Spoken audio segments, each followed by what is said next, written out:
Pernah nggak sih kalian ngalamin pas buru-buru banget mau berangkat kerja atau pergi kemana, malah pas di starter motor nggak mau nyala?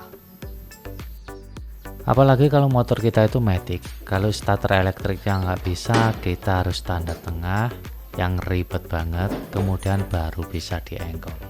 Bikin capek nggak ini? Dan kalau motor matic udah seperti ini, biasanya akinya memang udah soal, jadi waktunya kita ganti. Daripada harus ngelakuin hal yang ribet, betis tambah besar karena ngengkol motor terus, akhirnya aku putusin buat beli aki baru untuk motorku. Oke, nggak usah banyak cincong, langsung saja kita unboxing.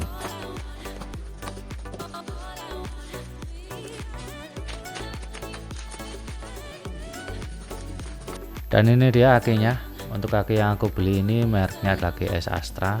Keren ya, untuk dashboardnya ada gambar kayak mural gitu. Kemudian untuk kodenya adalah GTZ6V. Jadi untuk kalian yang mau beli aki, pastikan untuk kodenya itu sama dengan kebutuhan motor kalian, agar akinya bisa bekerja maksimal saat kalian pakai nanti. Dan untuk tipe yang aku beli ini adalah tipe aki kering. Jadi kita nggak usah ngisi air lagi, tinggal pasang di motor udah bisa langsung untuk kita pakai. Oke, sekarang kita langsung saja keluarkan akinya dari kardusnya. Kita lihat seperti apa sih aki dari GS Astra ini. Oke, di paket pembelian yang pertama kita akan mendapatkan mur dan bautnya. Untuk bentuknya seperti ini.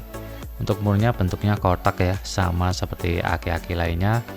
Kemudian untuk kakinya sendiri di bagian depan terdapat tulisan GS, kemudian juga ada kodenya di sini GTZ6V dan tulisan Astra Auto Parts.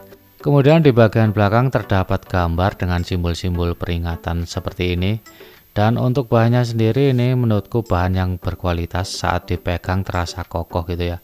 Dan di bagian atas kalian bisa lihat di situ ada sebuah barcode yang katanya jika di-scan berfungsi untuk mengetahui apakah produk ini asli atau enggak dari GS Astra.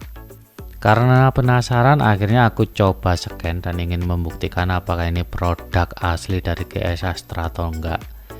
Dan ternyata nggak semudah itu, karena untuk mengetahui produk ini asli atau enggak ternyata kita harus registrasi terlebih dahulu. Dan saat registrasi itu ternyata ada beberapa isian yang harus kita isi secara detail.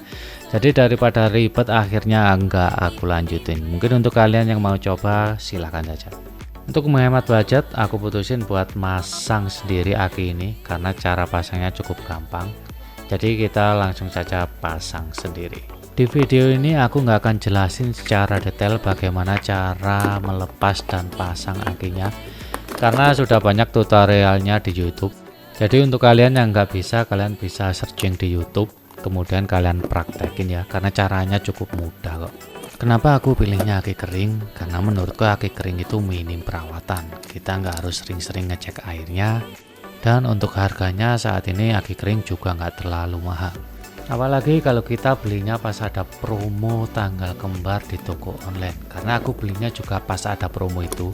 Jadi dari harga 275.000 aku cukup bayar 233.000 sudah termasuk ongkir. Jadi lumayan kan. Sedikit saran juga dariku, kalau kalian ingin beli aki, belilah di toko atau seller yang terpercaya.